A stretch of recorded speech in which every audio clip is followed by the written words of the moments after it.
Hola, bienvenidos a este nuevo espacio, un episodio que hemos creado especialmente para ti, donde vamos a conversar, a conocernos y a crecer juntos.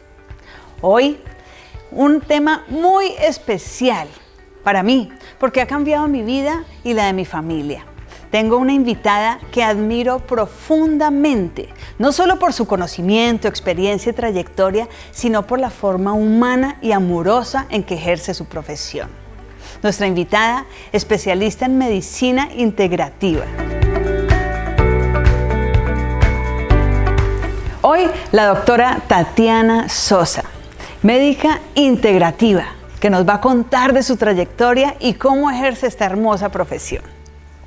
Hola Tatiana, bienvenida. Muchas gracias por invitarme a este espacio tan maravilloso. Bueno, yo soy médica, pero aparte de ser médica soy mamá de 6 hijos. Y creo que eso tiene mucho que ver porque eso ha hecho que yo tenga que trabajar en mí mucho. Y eso me ha llevado a muchas búsquedas, entre ellas tener otra visión de la medicina, ¿verdad? Y eso me encanta, Tati, porque la medicina, como la hemos escuchado y la conocemos, a veces es venir a curar, venir a sanar. Pero cuéntanos un poco, ¿qué es eso de medicina integrativa? Sí, bueno, la medicina integrativa es una medicina que lo que busca es poder, digamos, tomar de esta medicina occidental, que es la que nosotros conocemos, que también es llamada como medicina alopática, y unir todas estas medicinas que ya vienen de hace miles de años y que las podemos introducir y combinar, pero no separar. Entonces eso es lo que llamamos integrativa. Hay muchísimas, hay más de miles de medicinas diferentes. Entonces la idea de la medicina integrativa es poderlas integrar. Claro, yo no sé las miles. Yo me he dedicado a hacer algunas de estas que para mí han funcionado en mí y las he recibido a través también de, por ejemplo, de mi padrastro, que es médico y que viene trabajando con esta medicina desde hace muchos años. Entonces también la recibí de allí, pero busqué otros caminos que me llevaron a otras medicinas. ¿Y sabes qué me encanta? Que en medicina estemos hablando de emociones, de pensamientos, de todo esto que aparentemente no hacía parte de la salud. ¿Sí? ¿Y en qué momento logras integrar esto? ¿Cuándo empezamos en medicina a hablar de emociones? Claro, pues mira que desde siempre, cuando yo estaba estudiando, ya graduada, y estaba con mi maestro, que es el doctor Arturo Birme, que es mi padrastro, tuve la fortuna de tenerlo a mi lado. Entonces yo estaba en la consulta con él y él siempre le preguntaba por la emoción al paciente y había como un punto emocional que desencadenaba esto que el paciente estaba manifestando.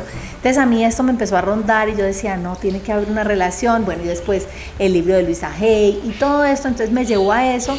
Y resulta que un día llegó una médica a mi clínica, a la clínica que teníamos, y en ese momento, y llega contándonos de una medicina que se llama medicina antroposófica, que es espectacular y que teníamos que ir a hacer la formación y que había un congreso en Perú. Entonces, pues en ese momento yo dije, bueno, pues vamos a mirar qué es eso. Y claro, cuando empecé a profundizar en la medicina antroposófica me di cuenta que es una medicina que no solamente concibe a esta parte del cuerpo, como esta parte física que tenemos, sino que también concibe al alma y el espíritu como algo fundamental para el buen funcionamiento del cuerpo.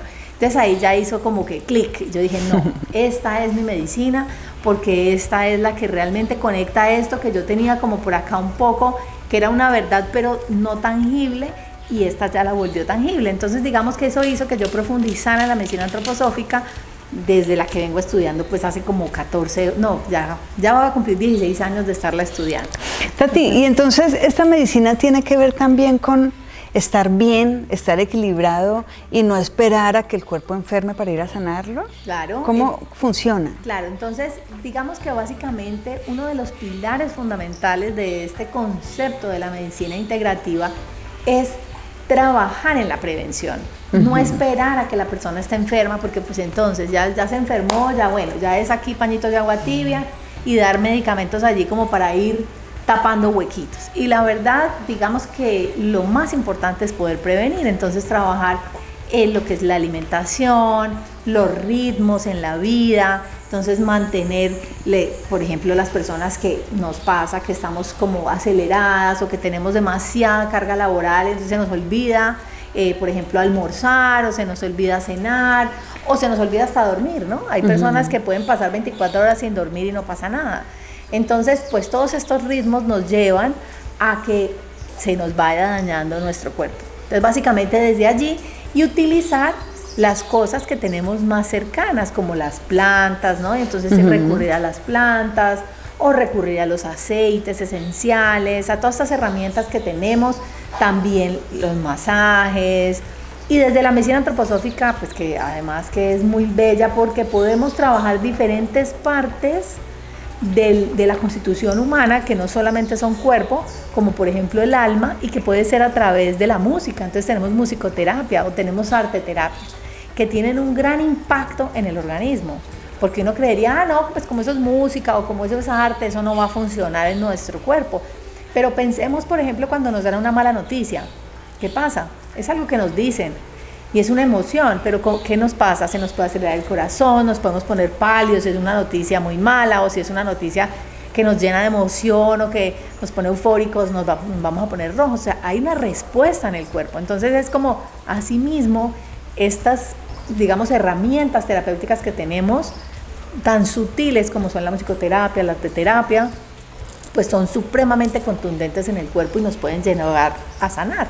Y de ahí viene la palabra integrativa. Estamos integrando entonces el arte, el ser, las emociones. Claro, este nombre de medicina integrativa se le da hace muy poco tiempo a esa posibilidad de introducir la medicina convencional, o sea, la medicina occidental que todos conocen, a otras medicinas, para no satanizar el término anterior que se decía medicina alternativa. O sea, como si fuera entonces esta o esta, ¿no? Ajá, y no es así, son las dos, no nos podemos separar. Por ejemplo, en un paciente oncológico, pues la idea es no perder la oportunidad de todo lo que la medicina occidental tiene para un paciente oncológico, que puede ser una adecuada quimioterapia o una inmunoterapia, pero asociado a estas terapias complementarias que le va a dar, digamos, una mejor evolución, le va a prevenir un poco más o le va a mitigar los efectos tóxicos de ese tratamiento, y además le va a ayudar a poderla pasar mejor. Entonces, ese paciente de pronto es el paciente que no le da tan duro el tratamiento, y los tenemos en el consultorio donde están en sus tratamientos convencionales súper bien, pero digamos que son más llevaderos porque han tenido esta oportunidad de estas terapias complementarias. ¡Qué bien! Y hablabas ahora de las plantas. Entonces, por ejemplo, ¿cómo funciona el tema de las plantas en esta medicina? A ver, hay de diferentes, porque como la medicina, lo que yo te decía, estas medicinas ancestrales, pues son muchas, entonces cada una tiene diferentes formas. Entonces, por ejemplo, está la homeopatía, que trabaja con las plantas, pero a unas diluciones tales que uno podría pensar que ahí no hay nada. Okay. Y en estos días escuché en una de las clases que estaba oyendo a uno de mis maestros algo que me pareció pues como que hace una imagen muy clara de este concepto. No, pues quiero darle las gracias al maestro porque fue como wow, sí, es una forma muy sencilla de explicar. Y es que, por ejemplo, un medicamento homeopático es como cuando echas una gota de sangre al agua y entonces tú dices, ay, ahí hay sangre porque veo que se tinturó de rojo. Entonces ahí hay como un medicamento. Pero ponte que yo echo esa misma gota de sangre en una piscina y voy a decir, no, ahí no hay nada porque no veo nada. Entonces se cree que por ejemplo, la homeopatía no hay nada porque es en una dilución muy alta un pedacito de planta triturada, entonces allí, entonces como que si no hubiera nada, pero ahí está. Y esa información trabaja a diferentes niveles. Y hay que recordar que el cuerpo trabaja esas diluciones. Nuestras hormonas están a diluciones homeopáticas. Entonces casi que en ese idioma que hablan las plantas, a esas diluciones están hablando en el idioma de nuestras mismas hormonas.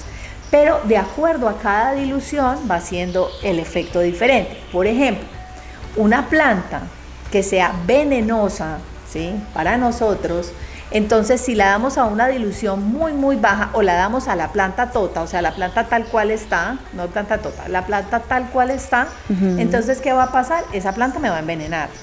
Y a eso le llamamos fitoterapia. Entonces, hay plantas buenas que las podemos tomar así enteras, como puede ser, no sé, un jengibre. Yo me puedo hacer una agüita de jengibre, rallar el jengibre, ¿sí? Entonces tiene un efecto que puede ser digestivo, que me puede calentar un poco, que puede ser como un estimulante. Pero si yo cojo ese mismo jengibre y lo diluyo, entonces puede tener otro efecto que puede ser más anímico, ¿sí? Incluso puede ser un poco más espiritual, dependiendo del efecto que esa planta haga en mí, ¿sí? Entonces, es como ese juego de las diluciones hace que eso sea de una manera diferente. Entonces, por ejemplo, cuando necesitamos tratar un síntoma, en una homeopatía, utilizamos dosis muy bajas, a la de 7, a la de 3, porque necesitamos que la planta casi que esté muy cercana a nosotros. Pero cuando necesitamos efectos más hacia lo mental o hacia lo espiritual, va subiendo el nivel de la dilución, ¿ya? Y lo que estamos buscando, o efectos contrarios a lo que la planta me da, ¿ya? Yo necesito, esta planta me da fiebre, yo necesito que me baje la fiebre, entonces la dilución es diferente, ¿no? Entonces ese es el juego y ahí es donde entran las plantas. Entonces está la fitoterapia, entonces hay medicinas que trabajan solo con las plantas, los fitonutrientes, y hay otras que trabajan con estas diluciones, ¿ya? Cuando hablamos de plantas, ¿no? Entonces la homeopatía es una de esas, pero hay muchas, la medicina ayurvédica trabaja mucho con la planta, así en fitoterapia. Dentro de la medicina funcional utilizamos algunas plantas también, digamos así, en la planta total o en la planta fresca, ¿no? En fitoterapia. Y sabes que he encontrado que me ha gustado mucho, viniendo a esta medicina integrativa, he encontrado que a veces no mandan el medicamento tradicional, sino que de repente son vitaminas, minerales o esta homeopatía que es tan suave que yo al principio creía que no pasaba nada, como dice Tati, ¿no? Esto no tiene nada, esto está muy diluido. O tal vez tomar las goticas o tomar la pastilla que es homeopática no tiene un efecto inmediato como tal vez una medicina tradicional o química lo tiene. Pero lo que he experimentado es que a largo plazo lo que se alcanza es maravilloso, claro. ¿Sí? Y nos cuesta creer, pero venga, solamente con una vitamina o con un mineral voy a restablecerme. Claro, es que desde la medicina funcional lo que buscamos es recuperar las funciones del organismo, ¿sí? Y nosotros funcionamos de acuerdo a una cantidad de nutrientes y procesos que se hacen en el organismo, y esos procesos necesitan de ciertos nutrientes que a veces son enzimas, ¿sí? Que a veces son antioxidantes, que a veces son, no sé, pueden ser un mineral, pero son muy importantes para que todo nuestro organismo funcione. Entonces, por eso, desde esa parte de la medicina funcional es que tratamos de recuperar la función sin nunca desconocer cómo funciona nuestro organismo, ni, por ejemplo, pedimos los exámenes de laboratorio de rutina normales porque necesitamos analizar cómo está ese paciente, cuál es su deficiencia, cuál es su exceso para poderlo regular con, por ejemplo, con vitaminas o minerales. Y también la alimentación, ¿no? O sea, siempre hace parte. A mí me ha llamado la atención esto y me encanta, porque a veces, antes me pasaba a algunos médicos a los que iba, pues sí, aliméntese mejor, pero ¿cómo? En cambio, aquí he encontrado que vamos más al detalle. A veces tenemos por costumbre y por cultura una alimentación que no es nada saludable, que inflama el organismo. Y yo que he encontrado aquí, que he empezado a aprender mucho sobre alimentación, a entender por qué hay ciertas cosas, a veces azúcares o harinas procesadas, que nos causan tanto mal y no lo creemos, porque es tan común, porque está en el día a día, en todo el desayuno, almuerzo y comida. Pero cuando empezamos a aprender un poquito, vamos entendiendo, o yo he ido entendiendo, el impacto que tienen en el organismo ciertos alimentos que a la larga no alimentan tanto. Tati, gracias. Yo te quiero dar gracias porque he encontrado en las consultas a través de los años, y no solo para mí, sino para mi familia, mucho aprendizaje respecto a la alimentación, ¿sí? La Marcela de antes, de hace muchos años, se alimentaba totalmente diferente. Y a través del tiempo, de programas o cursos que he hecho, he ido aprendiendo. Pero qué importante que llego a la consulta y hay coherencia, ¿sí? Que aquello que en cursos con especialistas en alimentación o médicos, aquello que aprendí, encuentro coherencia aquí y puedo continuar ese proceso. Y no solo para mí, para mi familia, porque de verdad tan importante que es alimentarnos, ¿no? Decían que la medicina, el alimento es tu medicina y de verdad que sí lo es.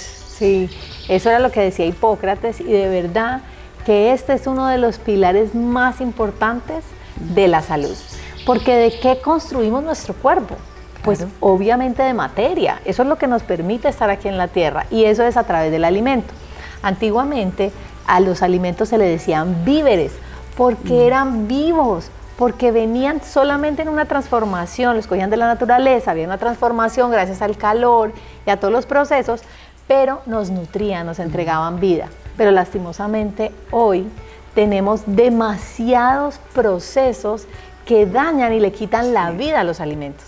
Y esto es lo que está destruyendo la humanidad. Entonces, tenemos muchísimos ejemplos, pero ¿cuáles son los que en este momento para mí son más tristes? Y son la cantidad de procesos alérgicos que tenemos hoy en los niños. Y esto es debido a que la alimentación, que es totalmente sintética, entra al organismo. Nuestro sistema, después de que empezamos a masticarlo y a ensalivarlo, le manda la señal al hígado y le dice, oye hígado, allá va azúcar, allá va carbohidrato. Y resulta que cuando llega no hay nada de esto.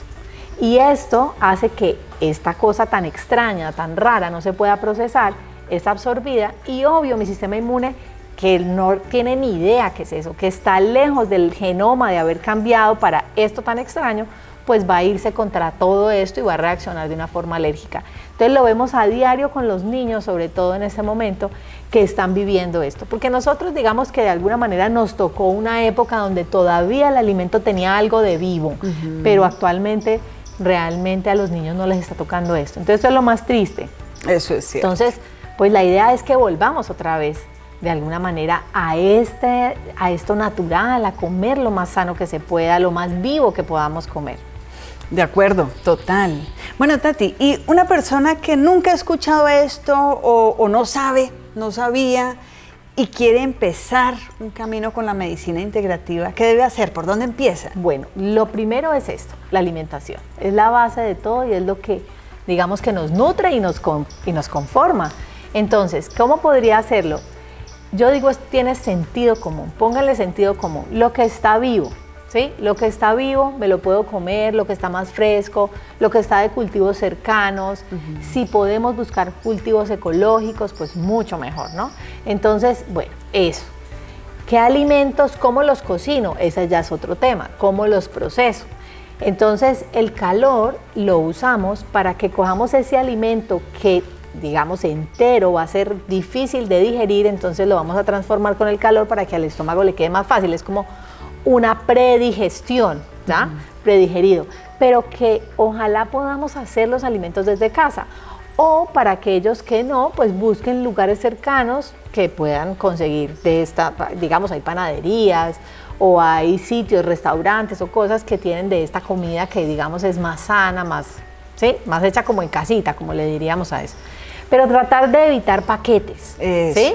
Entonces, pues sabemos que a veces son imposibles, pero bueno, el paquete también ahora nos tienen como esta letra grande que dice exceso en azúcar, eso por lo menos que nos frene un poco, o edulcorantes artificiales, o grasas saturadas, o bueno, todas estas cositas que nos pueden decir, venga, esta no, y es la que menos etiquetas tenga. Pero trata de comer lo menos que sea de paquete. Trata de elaborarlo tú, ¿sí? De buscar herramientas, ya como tenemos tanta información, entonces podemos ir a buscar en YouTube o en cualquier parte si queremos hacer algo natural y buscamos cómo hacer un pan natural, cómo hacer un arrocito natural. Bueno, ahí nos va a ir diciendo, o sea, también es el interés de nosotros por ir a buscar. Y yo digo que cuando uno tiene la pregunta, la respuesta le llega. Sí. Pero la idea es que sea lo más vivo, lo más cercano a lo vivo. No, eso no quiere decir pues que nos vamos a comer un pollo vivo ni nada, sino que sea, que haya pasado por menos procesos. Básicamente eso es. Entre menos manos lo hayan tocado para llegar ese plato a mi mesa, va a estar mucho más cargado de vida. ¿da?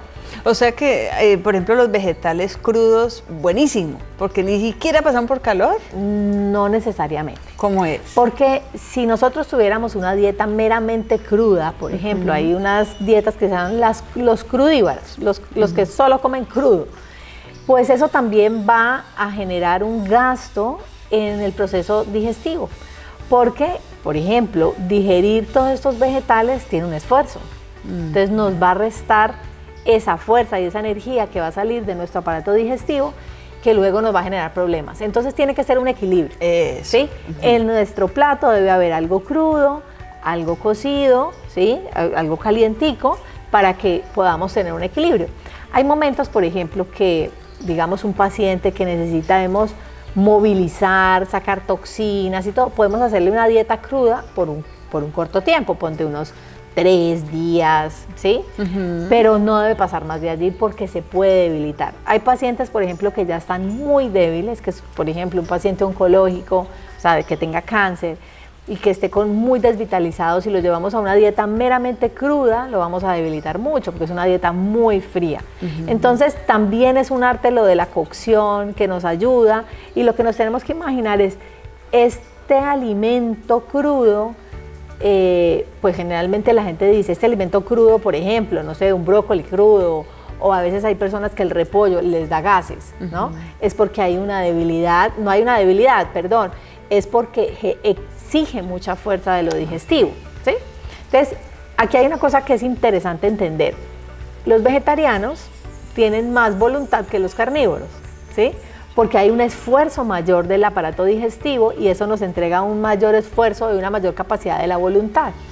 El carnívoro tiene un menor esfuerzo a nivel de la absorción digestiva. ¿Por qué? Porque la proteína es algo que es fácil de absorber desde los intestinos hacia el hígado, tiene menos proceso, o sea, debilita más. Por eso cuando un paciente tiene una colitis ulcerativa o tiene, perdón, no una colitis ulcerativa, tiene un colon irritable, entonces ese paciente lo mandamos a comer pollito, harinita y le quitamos todas las verduras, ¿sí? Porque tiene el colon inflamado, entonces necesitamos que todo entre más suave, entonces esa dieta es para él. Pero un paciente que no tenga estas características, entonces sí puede comer los vegetales, ¿no? Entonces, es un arte, pero es algo que uno va descubriendo. Y entonces una persona normal, ¿qué debe tener en cuenta en su plato para decir, bueno, está equilibrado? Eso. Entonces, una persona normal que, yo digo siempre entre comillas, se cree sana, debe tener una proteína, ¿sí? Que sea preferiblemente animal, ¿sí? O vegetal, y la vegetal debería estar combinada con cereales, y unos vegetales que pueden ser crudos y vegetales cocidos, podría ser, ¿sí? O sea, yo siempre digo, siempre ten algo crudo, siempre ten un vegetal crudo. Y si acaso quieres tener vegetales cocidos, adicionales también.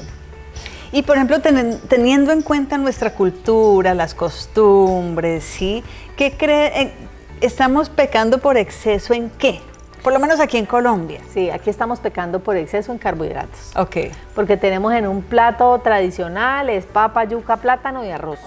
Sí. Entonces, en eso sí estamos pecando, en esa cantidad. O sea, en esos excesos. Entonces uno puede decir, bueno, vamos a comernos el plato de arroz y todo esto, los vegetales, la proteína y la ensalada fresca. Entonces ya estaría bien, ¿verdad? O podemos, si nos vamos a comer, por ejemplo, un pollo, una carne o algo así, entonces puede ser una yuca o una papita, el vegetal y la verdura también al vapor o cocidita, también se podría hacer así. Con eso ya está más equilibrado el plato y las personas pueden estar más tranquilas. Sí, sí, sí. Digamos que esto así como para hacerlo así. Pero de todas maneras hay nutricionistas, hay expertos, si tienes alguna debilidad, pues es importante consultar. Yo trabajo con una nutricionista que nos ayuda en ese proceso de armar el plato de acuerdo a la necesidad de cada paciente, a la actividad, de lo que haga, para uno estar más tranquilo y poderle ayudar en el proceso de recuperación. Claro, y ahora decías que primero se hace un examen médico, pues, para saber si hay excesos o insuficiencias y con base en eso, pues, tener más atención en la alimentación. Claro, claro, por ejemplo, si es un paciente que tiene una anemia importante por una deficiencia de hierro o de B12, pues yo le voy a decir al paciente que si come, pues si le gusta la carne, no le cae mal y no le da síntomas, pues que aumente un poco el consumo de carne roja, que trate de buscar una carne pues que sea kosher, una carne que sea más, digamos que uno quisiera decirle eso para que ayudarle, ¿ya? Pues podría ser, digamos un ejemplo así. Bueno, Tati, al principio nos contabas que tienes 6 hijos, 6, me consta. Entonces, cuéntame, ¿cómo aplicas esto en tu casa? Bueno, pues esos 6 hijos, resulta que gracias a la medicina antroposófica descubrí que había algo que se llama medicina escolar antroposófica. Entonces, cuando salió la formación aquí en Colombia, yo dije, no, yo la necesito, porque con esta cantidad de hijos tengo que ayudarles a hacer pues a la vida mejor, porque pues entre tantos, y resulta que a partir de este estudio pues me di cuenta que había hecho casi todo mal hasta ese momento. Había cometido muchos errores con mis hijos, pero bueno, esto me dio muchas herramientas para poder entender y comprender cómo es el sano desarrollo de un ser humano. Y asimismo pues también darme cuenta en qué momento de mi vida se habían dado algunos problemas que hoy me estaban causando literal problemas en mi salud. Entonces, básicamente, ¿qué hago? ¿Cómo integro esta parte de la medicina escolar? No solo en los niños, sino también en los adultos, porque esto me da la posibilidad de saber qué sucedió en cada una de estas etapas del desarrollo, que puede ser lo que causa alguna disfunción o algún tema que esté lidiando esa persona hoy en día. Entonces, en el colegio, cuando hicimos la formación, pues teníamos que ir a estar una vez a la semana con los chicos, con los maestros, y eso también me permitió darme cuenta de qué pasaba en los colegios, qué es la problemática que sufren los maestros en el colegio, porque a veces como padres nos desconectamos un poco, creemos que los niños los mandamos allá, pagamos y entonces allá ver al colegio, todo es problema del colegio. Eso sí, cuando pasa algo nos vamos contra todo para el colegio. Pero resulta que ver desde adentro lo que viven los maestros, lo que pasa allá, lo que ellos se esfuerzan para ayudarle a un niño, fue lo que también me generó esta curiosidad. Entonces hoy por hoy sí estamos en ese proyecto de acompañar escuelas de padres para que podamos juntos, entre padres, maestros y los médicos, acompañar a ese sano desarrollo de los niños. Qué bonito, porque nos decías que la antroposofía tiene que ver con el alma. Entonces, medicina y alma juntos, aplicado en los niños, hermosísimo. Sí. ¿Y de qué fue de qué te diste cuenta? ¿Qué era lo que más estabas haciendo mal y que pudiste transformar al conocer eso? Bueno, una de las cosas que estaba haciendo mal, por ejemplo, era que yo dejaba ver a mis hijos algo de televisión, ¿sí? Y esto pues no tenía la conciencia en ese momento de lo grave que podía estar afectando a mis hijos. ¿En qué sentido? En que lastimosamente la televisión y los medios electrónicos lo que hacen es que nos entregan imágenes y nos entregan ya todo terminado, hecho, además en un clic. Entonces esto está creando niños con una impaciencia increíble, además que no les permite un desarrollo de la motricidad y mucho menos de la imaginación, porque ya no se toman el tiempo de imaginar, ellos ya todo se les entrega. Entonces vemos niños que se frustran fácilmente, que hacen pataletas, que lloran. Entonces esto me estaba pasando en mi casa. Afortunadamente fue medianamente a tiempo y eliminé por completo el televisor de mi casa. O sea, yo no tengo televisor en mi casa. Y eso pues también facilita un poco, porque también, ¿no? O sea, dile a unos niños, no veas televisión cuando hay un televisor o cuando uno lo ve. Entonces yo no veo televisión, no tienen celular hasta que tengan cierta edad y con ciertas condiciones, entendiendo que es el adulto, el yo, el que puede ayudarle al niño. Porque cuando estamos pequeños, aún nuestro ser anímico espiritual, que es el que tiene todas estas emociones, que tiene todos estos propósitos que tenemos hoy en día nosotros, todavía no lo tienen. Dependen de la emocionalidad y del propósito del yo del adulto, ¿sí? Entonces, pues tenemos que darles esa, digamos, esa guía o esa bandera a nosotros. Y lastimosamente hoy nos vemos con padres que le dicen al niño de 3 años, ¿tú qué quieres? ¿Sí? Toma tú la decisión. ¿Te gusta o no te gusta? Ah, no, como no le gusta. Entonces, lastimosamente eso es grave, porque ellos todavía no tienen esa conciencia y somos nosotros los que tenemos que estar ahí para ayudarles, y eso depende también su sano desarrollo. porque como te explicaba al principio, cuando tenemos una emoción muy fuerte, ¿sí? Pues eso nos puede dañar el organismo, ¿ya? Entonces, si responsabilizamos a un niño a que tome una decisión y se frustre por la decisión mal tomada, entonces esto va a ser pues muy lesivo o dañino para el niño. Entonces es importante que esas decisiones o esas direcciones sean del adulto y no perder como el timón del barco, ¿no? O sea, nosotros somos los que dirigimos, ya a cierta edad uno los va soltando. Pero digamos que eso era lo que yo estaba cometiendo el error allí. Qué interesante. Y bueno, ¿y cómo lograr que el niño, dentro de todo, tenga algún poder de elegir, pero guiándolo? ¿Se puede? Sí, pero depende de la edad.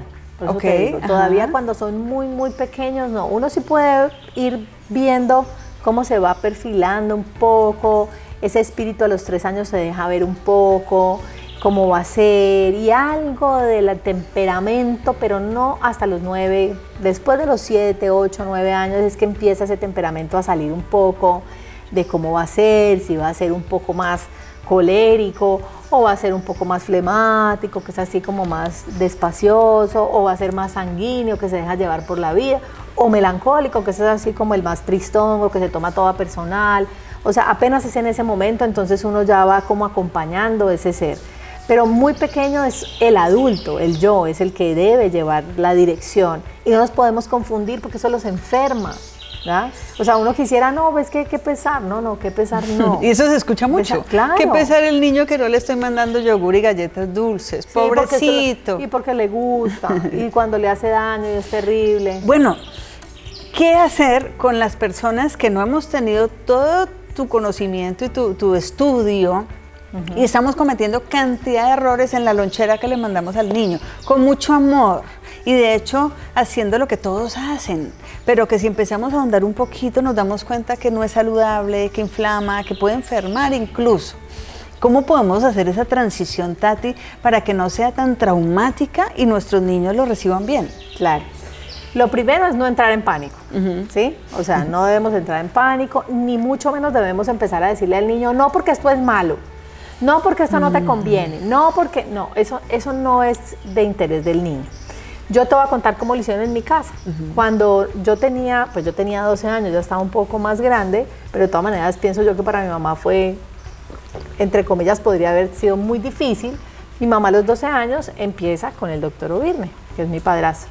Y ella nos quitó todo, porque ella era la dueña de la casa, ella era la que compraba las cosas. La mamá. Ella no preguntó, ella no me dijo, ay niñas, ¿a ustedes qué les parece si hoy empiezo a darles arroz integral? Ay niñas, ¿a ustedes qué les parece si les quito ahorita los jamones? Ay, nada, o sea, compró y se hizo. Y coma mi hija porque... ¿Cómo fue para ustedes? Fue lo máximo. O sea, en ese momento yo ni siquiera lo recuerdo como algo traumático, nada, porque mi mamá no lo dudó. Y no lo hizo como que esto es malo. Sí, no, además no lo hizo como con la angustia de qué van a sentir, pobrecitas, qué va a pasar. No, era un sentir genuino de ella, que esto era lo mejor para ella y para nosotros.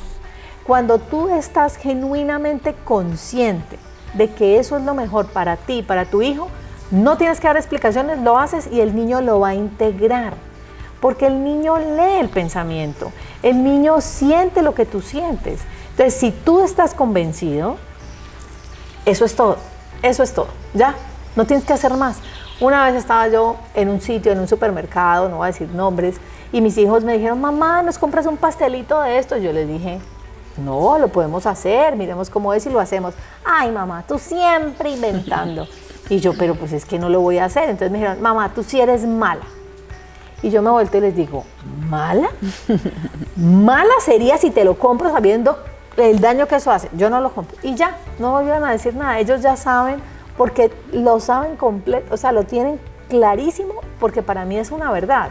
Lo que para el padre es una verdad, para ellos es una verdad. Y ellos hablan de alimentación como si fueran los expertos. Y no se han sentado nunca en una clase, pero lo viven. Lo sienten. Claro. Entonces, eso es lo más importante. Entonces, como padres, empezar a investigar, empezar a tener esa curiosidad. No importa si nos hemos equivocado, pues que la oportunidad de hacerlo mejor, ¿no? Y empezar a buscar de fuentes que sean ojalá lo más verdaderas posibles. Entonces, y ahí van llegando. Y como te dije, cuando uno tiene la pregunta, la respuesta le llega, ¿sí? Y es simplemente en tranquilidad hacer esa conexión y ya. Y no, miren tan bonito y tan interesante lo que dice Tati, que es que el padre lo crea y lo siente, ¿sí? Porque si empezamos a decirle al niño, no coma eso porque es malo, porque la doctora dijo, y no lo estamos sintiendo, no va a encontrar coherencia. Y si no hay coherencia en su padre, no va a creer. Entonces empezamos es por nosotros. Claro, ahí se complica un poco el tema, es cuando no son los dos padres los que están en coherencia. Y ahí es donde uno ve en la consulta cómo las cosas de pronto a veces no funcionan. La mamá tiene muchas ganas de que todo se haga bien, de que coma bien, de que, por ejemplo, no esté en los medios electrónicos, pero al papá no le importa o viceversa.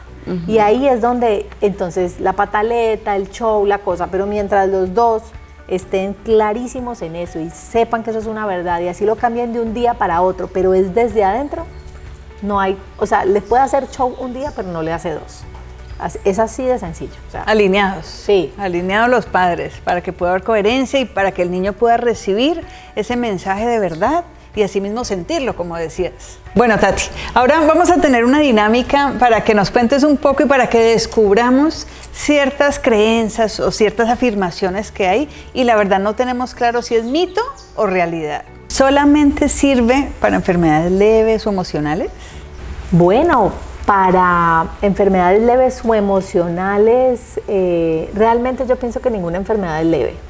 Podríamos decir que una enfermedad leve es como una gripa, ¿no? Es algo que, pero es terrible. Cuando uno le da gripa, uno dice, Dios mío, me voy a morir. Entonces, ¿realmente qué es leve? Pues no. Y para enfermedades emocionales, no solamente para emocionales, porque sí, lo emocional tiene una gran aplicación desde la medicina antroposófica porque podemos tener medicamentos, digamos, naturales que pueden ir a ayudar al alma y al espíritu y a una persona, por ejemplo, que está muy perdida o que no encuentra un propósito en la vida, podemos desde diferentes terapias y desde medicamentos ayudarle a encontrar el propósito, pero no debemos olvidar que las enfermedades graves tienen un origen anímico espiritual. Entonces ahí es donde podemos decir que la medicina antroposófica tiene gran ayuda, ¿sí? En esas leves, por supuesto, funciona. En las emocionales ayuda un montón, pero en las graves es donde más nos puede ayudar. Para empezar a usar la medicina antroposófica, ¿hay que abandonar la medicina tradicional? Para contestarte esa pregunta sobre la medicina antroposófica, si tenemos que dejarla, te voy a contar una historia. Yo estaba hablando con uno de mis profesores de medicina antroposófica y le pregunté por un tema y le dije, bueno, yo me quiero especializar. Y me dijo, mira, lo primero que tienes que hacer es ser muy buena médica alopática. O sea, tener unas bases muy importantes.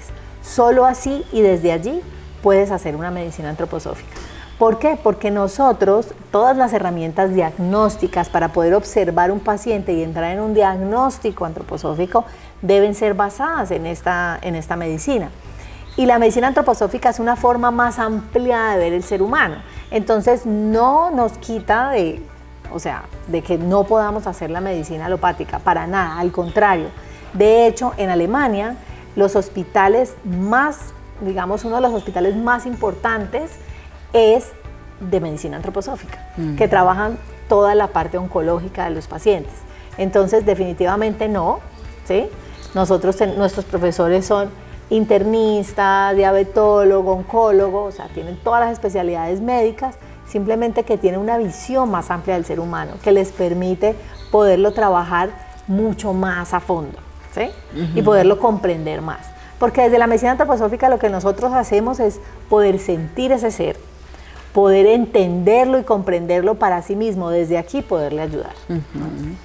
Tati, ¿es verdad que más allá de la medicina tradicional que hace parte de la antroposófica, también hay cantidad de terapias que ayudan a acompañar al paciente a que logre mejor sus objetivos?